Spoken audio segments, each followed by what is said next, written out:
Hello and welcome to Read the Whole Bible with Trenda Jones. I'm Trenda and this is day 45. Let's read and may the Lord add a blessing to the reading of His Word. Today we begin in Exodus chapter 12. Instructions for the Passover. The Lord said to Moses and Aaron in the land of Egypt, "This month is to be the beginning of months for you. It is the first month of your year. Tell the whole community of Israel that on the 10th day of this month they must each select an animal of the flock according to their father's families, one animal per family. If the household is too small for a whole animal, that person and the neighbor nearest his house are to select one based on the combined number of people. You should apportion the animal according to what each will eat. You must have an unblemished animal, a year-old male. You must take it from either the sheep or the goats. You are to keep it until the 14th day of this month. Then the whole community, the assembly of the community of Israel, will slaughter the animals at twilight. They must take some of the blood and put it on the two doorposts and the lintel of the houses where they eat them. They are to eat the meat that night. They should eat it roasted over the fire along with unleavened bread and bitter herbs. Do not eat any of it raw or cooked in boiling water, but only roasted over fire, its head as well as its legs and inner organs. You must not leave any of it until morning. Any part of it left until morning you must burn. Here is how you must eat it. You must be dressed for travel, your sandals on your feet and your staff in your hand. You are to eat it in a hurry. It is the Lord's Passover. I will pass through the land of Egypt on that night and strike every firstborn male in the land of Egypt, both people and animals. I am the Lord. I will execute judgments against all the gods of Egypt. The blood on the houses where you are staying will be a distinguishing mark for you. When I see the blood, I will pass over you. No plague will be among you to destroy you when I strike the land of Egypt. This day is to be a memorial for you, and you must celebrate it as a festival to the Lord. You are to celebrate it throughout your generations as a permanent statute. You must eat unleavened bread for 7 days. On the first day you must remove yeast from your houses. Whoever eats what is leavened from the first day through the 7th day must be cut off from Israel. You are to hold a sacred assembly on the first day and another sacred assembly on the 7th day. No work may be done on those days except for preparing what people need to eat. You may do only that. You are to observe the festival of unleavened bread because on this very day I brought your military divisions out of the land of Egypt. You must observe this day throughout your generations as a permanent statute. You are to eat unleavened bread in the first month, from the evening of the 14th day of the month until the evening of the 21st day. Yeast must not be found in your houses for 7 days. If anyone eats something leavened, that person, whether a resident alien or native of the land, must be cut off from the community of Israel. Do not eat anything leavened. Eat unleavened bread in all your homes." Then Moses summoned all the elders of Israel and said to them, "Go, select an animal from the flock according to your families and slaughter the Passover animal. Take a cluster of hyssop, dip it in the blood that is in the basin, and brush the lintel and the two doorposts with some of the blood in the basin. None of you may go out the door of his house until morning. When the Lord passes through to strike Egypt and sees the blood on the lintel and the two doorposts, he will pass over the door and not let the destroyer enter your houses to strike you. Keep this command permanently as a statute for you and your descendants. When you enter the land that the Lord will give you as he promised, you are to observe this ceremony. When your children ask you, 'What does this ceremony mean to you?' you are to reply, 'It is the Passover sacrifice to the Lord. for he passed over the houses of the Israelites in Egypt when he struck the Egyptians, and he spared our homes." So the people knelt low and worshipped. Then the Israelites went and did this. They did just as the Lord had commanded Moses and Aaron. The Exodus. Now at midnight, the Lord struck every firstborn male in the land of Egypt, from the firstborn of Pharaoh who sat on his throne, to the firstborn of the prisoner who was in the dungeon, and every firstborn of the livestock. During the night Pharaoh got up, he along with all his officials and all the Egyptians, and there was a loud wailing throughout Egypt because there wasn't a house without someone dead. He summoned Moses and Aaron during the night and said, "Get out immediately from among my people, both you and the Israelites, and go, worship the Lord as you have said. Take even your flocks and your herds as you asked, and leave, and also bless me." Now the Egyptians pressured the people in order to send them quickly out of the country, for they said, "We're all going to die." So the people took their dough before it was leavened, with their kneading bowls wrapped up in their clothes on their shoulders. The Israelites acted on Moses' word and asked the Egyptians for silver and gold items and for clothing.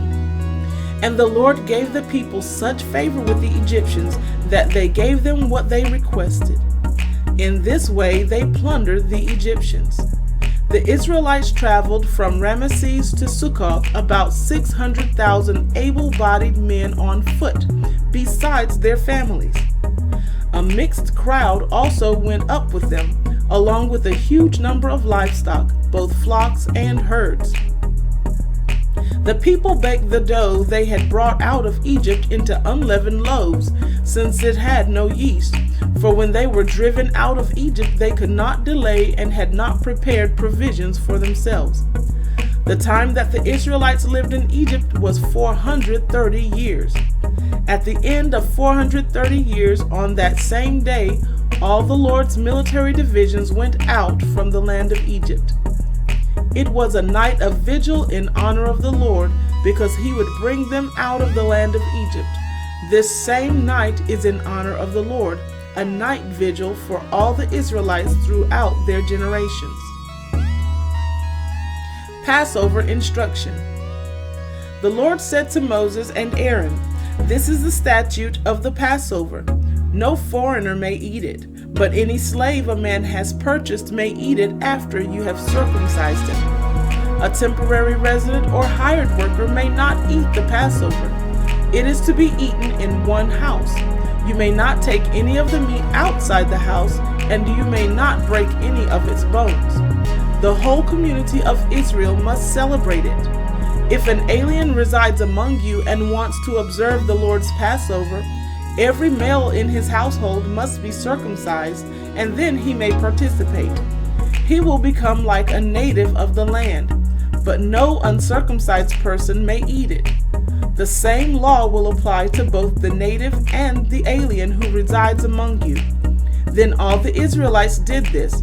They did just as the Lord had commanded Moses and Aaron. On that same day, the Lord brought the Israelites out of the land of Egypt according to their military divisions.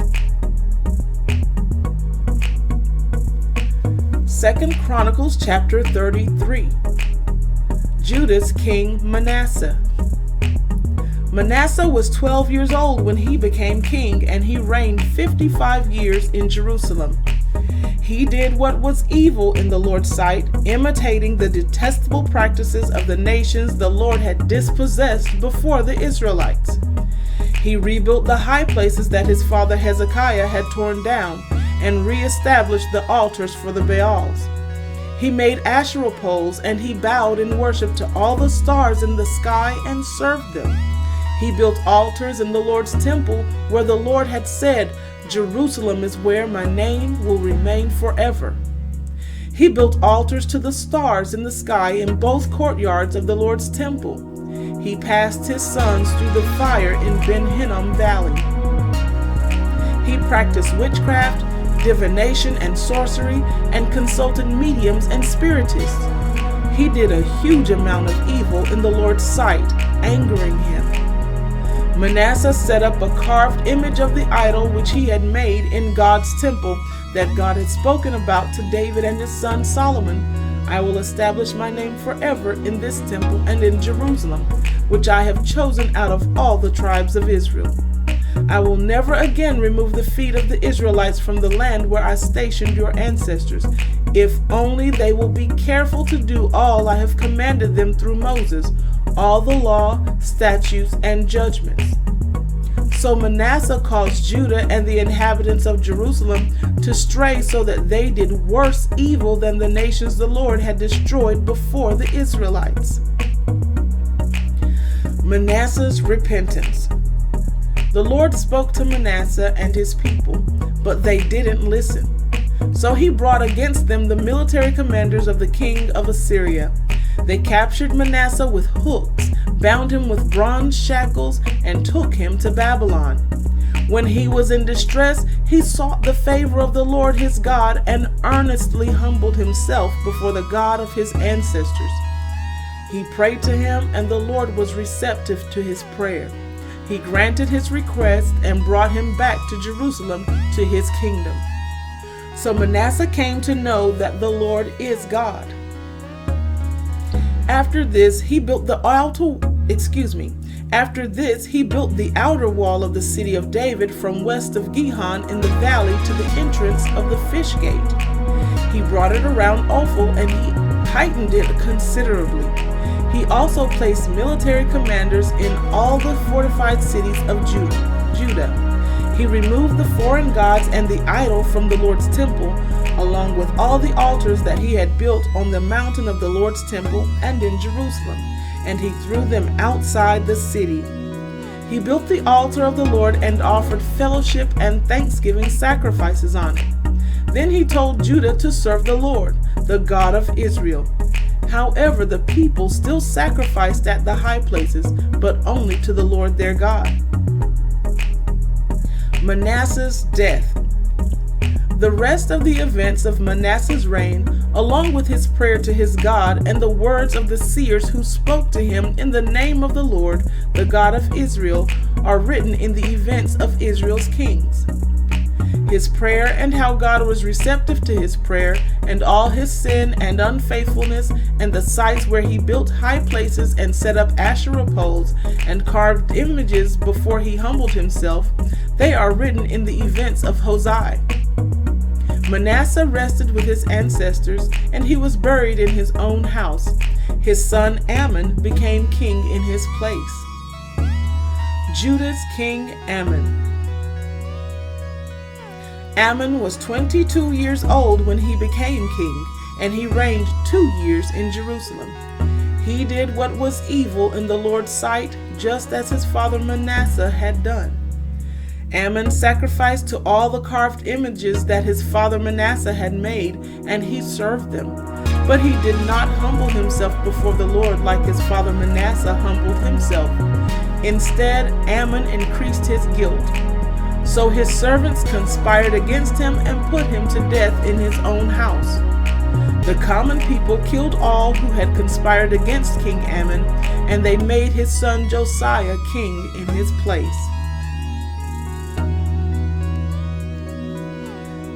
John chapter 18. After Jesus had said these things, he went out with his disciples across the Kidron Valley, where there was a garden, and he said After Jesus had said these things, he went out with his disciples across the Kidron Valley, where there was a garden, and he and his disciples went into it. Judas, who betrayed him, also knew the place, because Jesus often met there with his disciples. So Judas took a company of soldiers and some officials from the chief priests and Pharisees, and came there with lanterns, torches, and weapons. Then Jesus, knowing everything that was about to happen to him, went out and said to them, "Who is it that you're seeking?" "Jesus of Nazareth," they answered. "I am he," Jesus told them. Judas, who betrayed him, was also standing with them. When Jesus told them, "I am he," they stepped back and fell to the ground. Then he asked them again, "Who is it that you're seeking?" "Jesus of Nazareth," they said. "I told you I am he," Jesus replied. "So if you're looking for me, let these men go." This was to fulfill the words he had said, "I have not lost one of those you have given me." Then Simon Peter, who had a sword, drew it, struck the high priest's servant, and cut off his right ear. The servant's name was Malchus. After that, Jesus said to Peter, "Put your sword away. Am I not to drink the cup the Father has given me?" Then the company of soldiers, the commander, and the Jewish officials arrested Jesus and tied him up. First, they led him to Annas, since he was the father-in-law of Caiaphas, who was high priest that year. Caiaphas was the one who had advised the Jews that it would be better for one man to die for the people. Simon Peter was following Jesus, as was another disciple. That disciple was an acquaintance of the high priest, so he went with Jesus into the high priest's courtyard. But Peter remained standing outside by the door. So the other disciple, the one known to the high priest, went out and spoke to the girl who was the doorkeeper and brought Peter in. Then the servant girl who was the doorkeeper said to Peter, "You aren't one of this man's disciples too, are you?" "I am not," he said. Now the servants and the officials had made a charcoal fire because it was cold. They were standing there warming themselves, and Peter was standing with them warming himself. 1 Corinthians chapter 2. Resuming reading at verse 6. We do, however, speak a wisdom among the mature, but not a wisdom of this age or of the rulers of this age, who are coming to nothing. On the contrary, we speak God's hidden wisdom in a mystery, a wisdom God predestined before the ages for our glory. None of the rulers of this age knew this wisdom, because if they had known it, they would not have crucified the Lord of glory. But as it is written, what no eye has seen, no ear has heard, and no human heart has conceived, God has prepared these things for those who love him. Now God has revealed these things to us by the Spirit, since the Spirit searches everything, even the depths of God. For who knows a person's thoughts except his spirit within him? In the same way, no one knows the thoughts of God except the Spirit of God. Now we have not received the spirit of the world, but the Spirit who comes from God, so that we may understand what has been freely given to us by God. We also speak these things not in words taught by human wisdom, but in those taught by the Spirit, explaining spiritual things to spiritual people. But the person without the Spirit does not receive what comes from God's Spirit, because it is foolishness to him. He is not able to understand it, since it is evaluated spiritually. The spiritual person, however, can evaluate everything, and yet he himself cannot be evaluated by anyone. For who has known the Lord's mind that he may instruct him? But we have the mind of Christ. Psalm 45, a royal wedding song, for the choir director, according to the lilies, a maskil of the sons of Korah, a love song. My heart is moved by a noble theme as I recite my verses to the king. My tongue is the pen of a skillful writer. You are the most handsome of men. Grace flows from your lips. Therefore God has blessed you forever. Mighty warrior, strap your sword at your side. In your majesty and splendor, in your splendor ride triumphantly in the cause of truth, humility, and justice. May your right hand show your awe-inspiring acts. May your sharpened arrows pierce the hearts of the king's enemies. The peoples fall under you. Your throne, God, is forever and ever.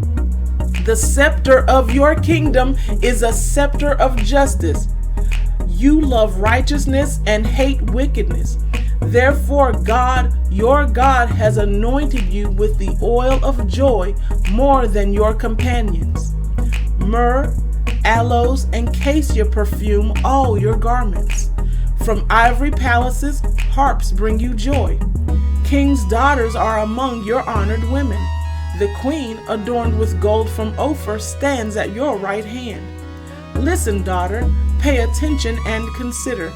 Forget your people and your father's house, and the king will desire your beauty. Bow down to him, for he is your Lord. The daughter of Tyre, the wealthy people, will seek your favor with gifts. In her chamber, the royal daughter is all glorious, her clothing embroidered with gold. In colorful garments she is led to the king.